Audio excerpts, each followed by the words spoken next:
Aujourd'hui, nous allons nous intéresser sur le cycle cellulaire et sur la duplication de l'ADN. Mais tout d'abord, rappelons les notions de base qu'il faut avoir avant de tenter d'aborder ce sujet. Premièrement, l'origine des cellules. Toutes les cellules de l'organisme proviennent de la division successive d'une cellule œuf ou mère. Ainsi, toutes les cellules possèdent l'ensemble du programme génétique identique à la cellule. Deuxièmement, la structure de l'ADN. L'ADN est le support universel de l'information génétique, c'est-à-dire ce qui nous code et nous différencie.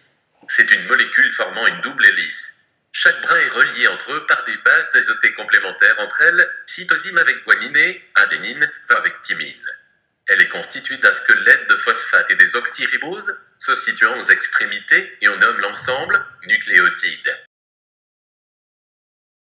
Et enfin, la place du gène. La troisième notion fondamentale qu'il faut retenir est la place du gène.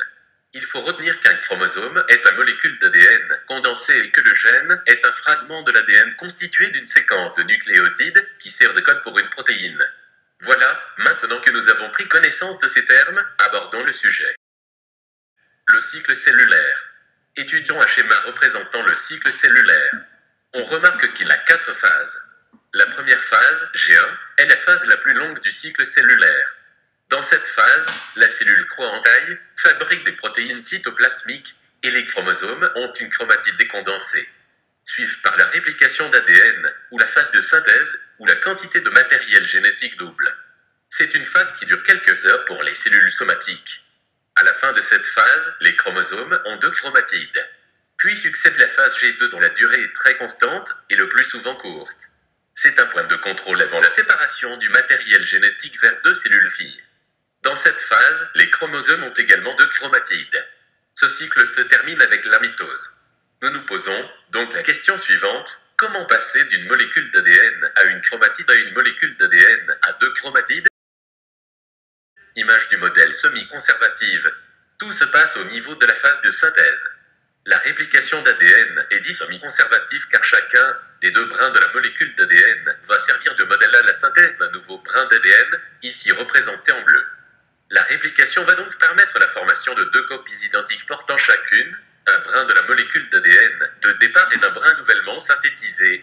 Ce modèle de réplication a été démontré en 1958 par 2 Américains, Meuselson et Stahl. Il s'agit donc d'une avancée scientifique relativement récente. Mais intéressons-nous sur la division cellulaire, autrement dit la mitose, pour comprendre comment une cellule mère peut donner 2 cellules filles. La mitose est la division d'une cellule mère en 2 cellules filles identiques. Les caractéristiques du karyotype, c'est-à-dire le nombre de chromosomes et sa morphologie, sont conservées.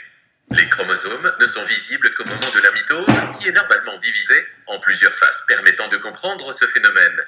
Prophase. La première phase de la mitose s'appelle la prophase.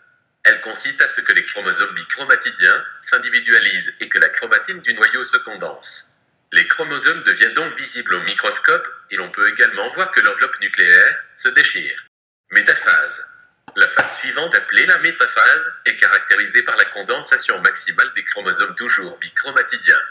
Ces chromosomes sont ensuite alignés au niveau de l'équateur du fuseau qui forme ce qu'on appelle une plaque équatoriale. Anaphase. La phase qui suit la métaphase s'appelle l'anaphase. Comme l'origine de son nom l'indique, ana en grec qui veut dire vers le haut, les chromatides de chaque chromosome migrent vers les pôles de façon symétrique, chacune d'un côté. Les chromosomes à chaque pôle sont toujours condensés, mais sont maintenant monochromatides. Télophase. La dernière phase de la mitose, également appelée la télophase, consiste à la formation de 2 nouvelles cellules filles identiques. Une nouvelle paroi cellulaire se forme à partir du centre qui va complètement séparer les 2 cellules filles. De chaque côté, les chromosomes monochromatidiens se décondensent et perdent leur individualité tout en reconstituant un nouveau noyau. L'enveloppe nucléaire se reforme dans chaque nouvelle cellule fille, et la cytodiérèse, c'est-à-dire la séparation en 2 du cytoplasme, marque la fin de la mitose. Les chromosomes sont présents dans des états de condensation variables au cours de la mitose et de l'interface, visible qu'au moment de la mitose, sous forme de 1 ou 2 chromatides, constituées d'une molécule d'ADN dans chaque chromatide. Ce sont donc le support de l'information génétique.